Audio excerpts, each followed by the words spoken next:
अब समझो सब आसान भाषा में। इस क्लास में सब कुछ आसान भाषा में समझाया जाता है। अगर आप भी किसी ऐसे बालक या बालिका को जानते हो जिसे बातों बातों में फिजिक्स समझनी हो तो उसे ये वीडियो जरूर तो भेजें। आज हम स्टार्ट ही करने वाले हैं व्हीटस्टोन ब्रिज से। ठीक है, समझ गया। जितने भी लोग इस चैनल पे नए हैं, please subscribe to our YouTube channel ठीक है। And please hit the bell icon, जिससे आप हमारे सारे वीडियोस को सही टाइम पे देख सकें। राइट, जो भी आपको डाउट्स हैं आप यहाँ कमेंट सेक्शन में लिखिए। सो स्टार्ट करें फिर। एंड प्लीज मुझे यहाँ पे बताते रहिए कौन कौन देख रहा है, मैं भी तो देखूं कौन लोग पिछली क्लास में आए थे आज की क्लास में भी हैं। Right, you should be continuous in the classes, तभी आपको अच्छे से समझ आएगा। सो स्टार्ट करते हैं आज का हमारा first and very important topic, principle of Wheatstone bridge. Okay, okay. Thank you. ये वही गेहूं पत्थर का ब्रिज, राइट, इसको हम लोग बचपन में इसी तरीके से बोलते थे। राइट, तो देखो यहाँ पे होता क्या है, ये कुछ इस टाइप का स्ट्रक्चर होता है व्हीटस्टोन ब्रिज का। यहाँ पे ध्यान से देखिए कि मान लो यहाँ पे कोई बैटरी है V वोल्ट की। राइट, एंड आपको यहाँ पे स्ट्रक्चर दिखेगा कि एक पार्टिकुलर पॉइंट से दो रजिस्टर्स इस तरीके से निकल के जाते हैं। राइट, एंड यहाँ पे फिर से दो रजिस्टर इस तरीके से आके इस पॉइंट पे आके मिल जाते हैं। ठीक है, मान लो मैं पॉइंट्स को नेम दे देता हूँ A, B, C और D। ठीक है, तो दो कंडीशंस होती हैं। देखिए, ब्रिज हमारा बैलेंस्ड हो या ब्रिज हमारा बैलेंस ना हो, मतलब अनबैलेंस्ड व्हीटस्टोन ब्रिज। राइट, सो दोनों कंडीशंस में हम किस तरीके से क्वेश्चंस को सॉल्व करते हैं एंड क्या बेनिफिट होते हैं व्हीटस्टोन ब्रिज के। राइट, अगर ब्रिज बैलेंस्ड हो तो क्या होता है। ठीक है, एंड जनरली ये जो हमारा जो पूरा स्ट्रक्चर है, ये हम यूज कब करते हैं, जब हम किसी अननोन रजिस्टर की वैल्यू निकालने की कोशिश करते हैं। जैसे यहाँ पे ये आपको RX लिखा हुआ दिख रहा होगा। राइट, तो अगर हमें पास तीन रजिस्टर्स हैं जिनकी वैल्यूज हमें पता है, राइट, और अगर हम फोर्थ रजिस्टर निकालने की कोशिश कर रहे हैं कि इसकी वैल्यू कितनी है, ये अननोन है, तो हम ये वाला व्हीटस्टोन ब्रिज सर्किट हम अपना यूज करते हैं। राइट, अब सबसे पहले तो आपको समझना होगा कि व्हीटस्टोन ब्रिज को बैलेंस कब कहा जाता है। राइट, व्हीटस्टोन ब्रिज बैलेंस तब होता है जब potential difference across the galvanometer is zero. या मैं बोलूं कि यहाँ पे आपको देखिए ये V वोल्टेज दिख रहा है, ये यहाँ पे आपने गैल्वेनोमीटर लगा रखा है जो कि क्या रीड करेगा, पोटेंशियल डिफरेंस रीड करेगा पॉइंट B और पॉइंट D के अक्रॉस। राइट, तो जब ये पोटेंशियल डिफरेंस जीरो हो जाता है, मतलब potential at B is equal to potential at D, जब ऐसा हो जाता है तब हम कहते हैं कि हमारा व्हीटस्टोन ब्रिज जो है वो बैलेंस्ड है। राइट, और ऑब्वियसली अगर B और D का पोटेंशियल सेम रहेगा, तो अगर आपने यहाँ पे कोई रजिस्टर भी लगा दिया है, R कुछ भी लगा दिया हो, तो उस रजिस्टर से ऑब्वियसली करंट नहीं जाएगा, कोई भी करंट नहीं पास होगा B से D की तरफ। क्लियर है ये सारी बातें आपको? ठीक है, तो चलिए तो स्टार्ट करते हैं। पहले तो उसका कॉन्सेप्ट देख लेते हैं कि व्हीटस्टोन ब्रिज अगर बैलेंस्ड है तो हमारा इन रजिस्टर्स का क्या रेशो आता है, क्या रिलेशन आता है, वो जानने की कोशिश करते हैं। राइट, सो ये देखिए यहाँ पे हमारे पास एक व्हीटस्टोन ब्रिज दिख रहा है आप लोगों को। मैं यहाँ पे फिर से पॉइंट्स को नेम दे देता हूँ। लेट्स से ये A है हमारा, ये B है, ये पॉइंट C है और ये पॉइंट D है। मान लो बैटरी का वोल्टेज जो था हमारा वो V वोल्ट का था, EMF। क्लियर, यहाँ पे RX की जगह हम R4 लिख सकते हैं। ठीक है, हालांकि RX भी रहने दो, कोई प्रॉब्लम नहीं है, मैंने ऐसे ही R4 लिख दिया क्योंकि बाकी सब दिया हुआ था, R1 R2 R3 गिवन था। तो देखिए यहाँ पे क्या है, मान लेते हैं कि इस बैटरी ने कुछ I करंट सप्लाई किया होगा। ये I करंट हमारा पॉइंट A तक इस तरीके से आएगा। राइट, यहाँ पे देखिए अगर करंट I यहाँ तक पहुंचा तो अब करंट के पास दो रास्ते हैं, एक R1 के थ्रू और एक R3 के थ्रू। ऑब्वियसली थोड़ा सा करंट डिवाइड हो जाएगा। मान लेते हैं यहाँ पे करंट I1 चला गया और यहाँ पे करंट चला गया I2। क्लियर है, और अगर ये ब्रिज बैलेंस्ड है, मैं यहाँ पे पहले ही लिख देता हूं कि इफ ब्रिज इज बैलेंस्ड, है ना, अगर हमारा ये ब्रिज बैलेंस्ड है तो हमने क्या देखा था कि potential at B is equal to potential at D। तो हम मान के चलते हैं अभी कि मान लेते हैं कि ये हमारा ब्रिज जो है वो बैलेंस्ड है। ठीक है, चलो ये बात तो समझ आ गई। तो अगर ब्रिज बैलेंस है तो यहां से कोई करंट नहीं जाएगा, I is equal to zero लिख दिया मैंने। मतलब जो करंट I1 यहाँ पहुंचेगा वो करंट सीधा सीधा चले जाएगा R2 के थ्रू। राइट, एंड जो करंट यहाँ D पॉइंट पे पहुंचेगा वो चले जाएगा इधर R4 के थ्रू। इसमें आपको कोई भी डाउट हो तो प्लीज मुझे कमेंट करके यहाँ पे बताइए। ठीक है, चलो अब ऐसा करते हैं, एक एक करके इन सभी रजिस्टर्स के अक्रॉस मैं लिखता हूँ ओम्स लॉ। ठीक है, तो देखिए ये जो R1 रजिस्टर है इसके अक्रॉस पोटेंशियल डिफरेंस क्या होगा, A और B के अक्रॉस कनेक्टेड है। तो मैं इसके लिए अगर ओम्स लॉ लिखूंगा तो ये मेरा कुछ ऐसा होगा, VA माइनस VB, ये हो जाएगा I इंटू R। I कितना है I1 और R है मेरा R। चलो ठीक है, सिमिलरली अगर मैं यही लिखूं इस R3 के अक्रॉस तो क्या लिखूंगा मैं लिखूंगा VA माइनस VD, ये किसके इक्वल होना चाहिए, ये होना चाहिए I2 इंटू R3 के इक्वल। इसमें किसी को कोई डाउट, कोई भी डाउट हो तो आप मुझे यहाँ पे बताएं कमेंट करके। Sai Vardhan, yes good afternoon. ठीक है, कोई डाउट अभी तक किसी को इसमें? अगर कोई डाउट नहीं है तो चलो कंटिन्यू करें इसी को।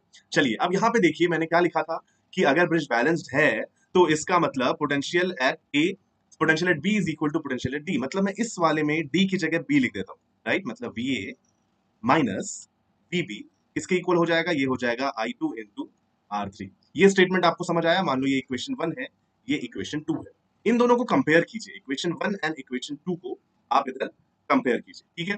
तो क्या मिल रहा है देखो, V A minus V B is equal to I one into R one और V A minus V B is equal to I two into R three. तो मैं इन दोनों इक्वेशन से मैं ये लिख सकता हूँ कि नहीं लिख सकता हूँ, देखो कि I one R one will be equal to I two into R three. ये सही है कि नहीं? किसी को भी डाउट हो तो मुझे यहाँ पे बताएंगे। और मैं इसके बाद यहाँ पे लिख सकता हूँ कि I one by I two ये मेरा आ गया है R three divided by R one, ठीक है। ये एक रिजल्ट मैंने साइड में यहाँ पे ब्रैकेट में लिख दिया, ठीक है। किसी को कोई डाउट? चलो सिमिलरली अब हम क्या करेंगे, अब हम लिखेंगे यही चीज, ओम्स लॉ लिखेंगे हम रजिस्टर्स R2 एंड R4 के लिए, राइट। तो R2 के लिए देखो ये B और C के बीच में कनेक्टेड है, तो इसके लिए मैं क्या लिखूंगा, VB minus VC is equal to I1 into R2, right. तो चलो मैं यहाँ पे ये लिख देता हूँ, VB minus VC is equal to I1 है और रेजिस्टेंस है R2, ठीक है।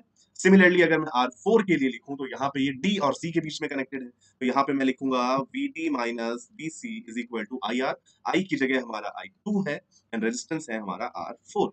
यहाँ पे मैं फिर से क्या काम करूंगा, वही जो हमने ऊपर किया था, D की जगह मैं B लिख दूंगा क्योंकि हमारे इन दोनों पॉइंट्स का पोटेंशियल सेम है। तो this can be written as VB minus VC is equal to I2 into R4।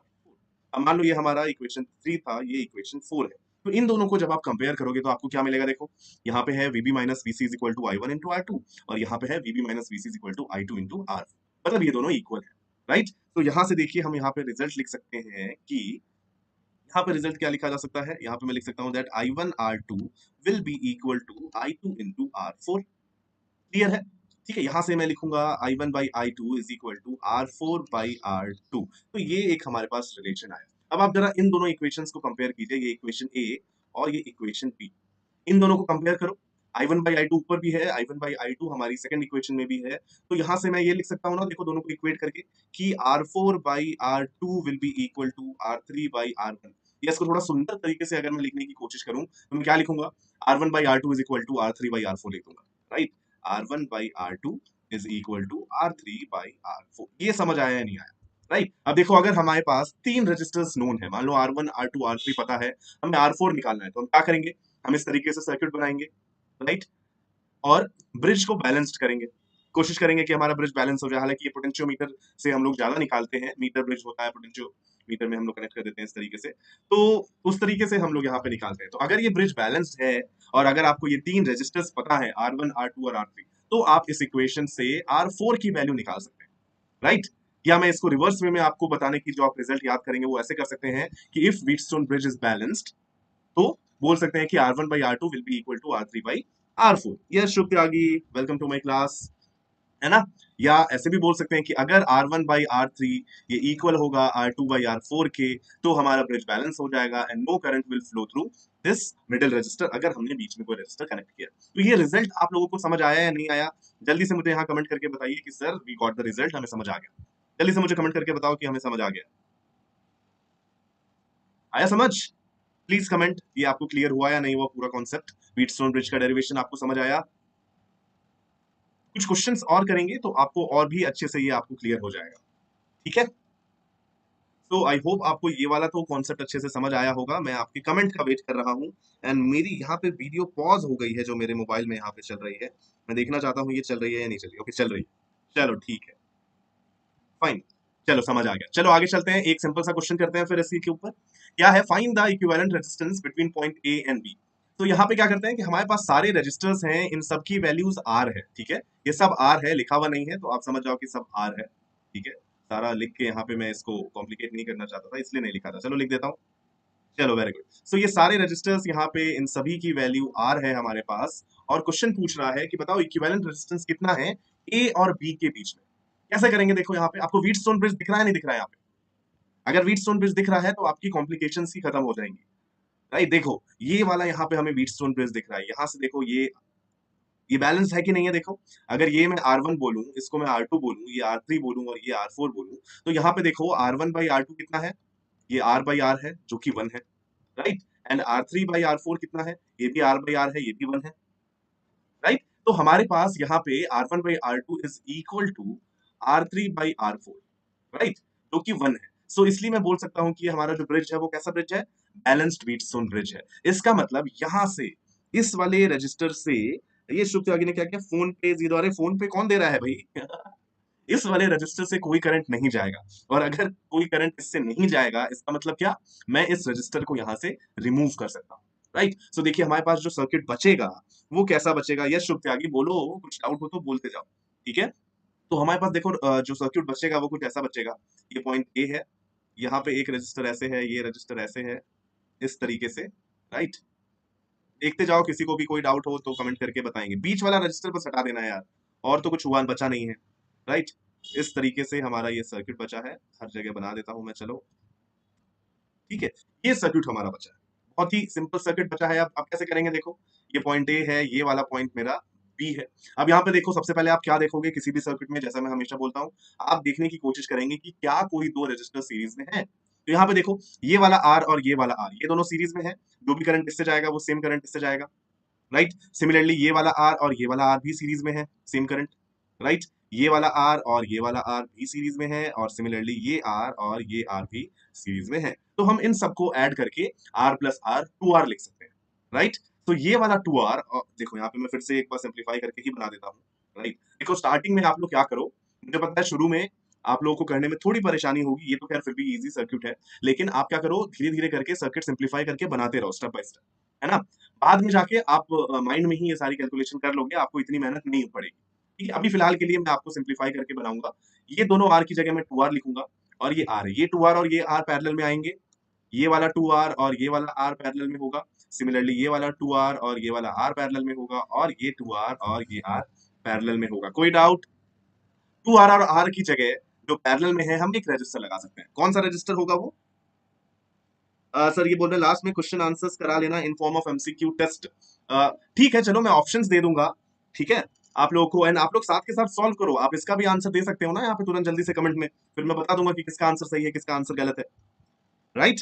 चलो यहाँ पे देखो, तो अब मैं 2R और R जो कि पैरेलल में है इनकी जगह एक रजिस्टर लगाना चाहता हूँ, वो कैसे निकालूंगा, मैं ऐसे निकालूंगा, 1/R equivalent is equal to 1/2R plus 1/R, क्योंकि ये दोनों पैरेलल में थे। तो देखो हमारे पास एलसीएम आया 2R, ये 1 प्लस 2 3/2R, सो R इक्विवेलेंट की वैल्यू आ जाएगी मेरे पास 2R/3, राइट। मतलब मैं इन दोनों, इन सभी रजिस्टर्स की जगह एक 2R/3 लगा सकता हूँ, राइट। तो यहाँ पे देखो मैं सब लगा के आप लोगों को दिखाता हूँ फिर से, ये देखो यहाँ पे मैं कुछ इरेज कर दूं क्या, अगर यहाँ से मैं सारी कैलकुलेशन इरेज कर दूंगा तो फिर मेरे लिए कुछ स्पेस बन जाएगा, तो थोड़ा सा मैं यहाँ पे इरेज कर देता हूँ ये सारी चीजें, ये सब आप देख चुके हैं, समझ भी चुके हैं। 2R/3 की वैल्यू मैं यहाँ पे रख देता हूँ, ठीक है, 2R/3। चलो यहाँ पे मैं एक डायग्राम बनाता हूँ जिससे थोड़ा और आप लोगों को देखने में समझ आए। तो यहाँ पे देखो ये मेरा पॉइंट ए है, इधर मैं एक लगाऊंगा 2R/3, यहाँ पे एक होगा 2R/3, ये पॉइंट बी है मेरा, राइट। नीचे भी एक 2R/3 और साइड में भी एक 2R/3, कितना सिंपल सर्किट बन गया है। अब ये दोनों ऊपर वाले 2R/3 सीरीज में है, नीचे वाले 2R/3 सीरीज में है, फिर उनका रिजल्ट पैरेलल। तो 2R/3 प्लस 2R/3 क्या हो गया, ये देगा आपको 4R/3, क्योंकि ये दोनों सीरीज में है, same current is passing. Similarly ये 2R/3 और ये 2R/3 आपको देगा 4R/3। अब ये 4R/3 और ये 4R/3 हमारे आ जाएंगे पैरेलल में, राइट। तो रिजल्ट आपका क्या हो जाएगा, दो आर रजिस्टर्स को अगर आप पैरेलल में लगाते हो तो हमारा रिजल्ट आता है R/2, राइट। तो यहाँ पे 4R/3 को अगर आप पैरेलल में लगाओगे 4R/3 से, तो आपका जो फाइनल इक्विवेलेंट रेजिस्टेंस आएगा ए और बी के बीच का, वो आना चाहिए 4R/3 डिवाइडेड बाई 2, मतलब 2R/3। आप इसको 1/R इक्विवेलेंट वाले फॉर्मूला से भी निकाल सकते हैं, you will get the same result. ये आप लोगों को समझ आया या नहीं आया, जल्दी से मुझे कमेंट करके बताओ। तो फाइनल आंसर हमारा हो गया ए और बी के बीच का इक्विवेलेंट रेजिस्टेंस है 2R/3। This is your final answer. I hope you understood, please tell me whether you understood और नॉट। ये हमारा आंसर है फाइनल, समझ आया क्या। शुभ, शुभ, बबीता एंड और कौन है, साई वर्धन, समझ आया ये आप लोगों को, जल्दी से मुझे कमेंट करके बताइए। सिंपल था ना, देखो तो धीरे धीरे करके स्टेप बाय स्टेप करो। हमने लास्ट क्लास में भी खूब सारे क्वेश्चंस किए थे, राइट। और भी एक और मैं एक लास्ट क्लास लूंगा इस पे, मिसलेनियस कुछ क्वेश्चंस करेंगे उस दिन, राइट, नेक्स्ट क्लास में। फिर हमारा ये इलेक्ट्रिसिटी चैप्टर कंप्लीट हो जाएगा, और फिर हम स्टार्ट कर सकते हैं मैग्नेटिज्म, राइट। चलो चलो 2R/3 आंसर, वेरी गुड, चलो समझ आ गया। तूफानों को चीर के मंजिल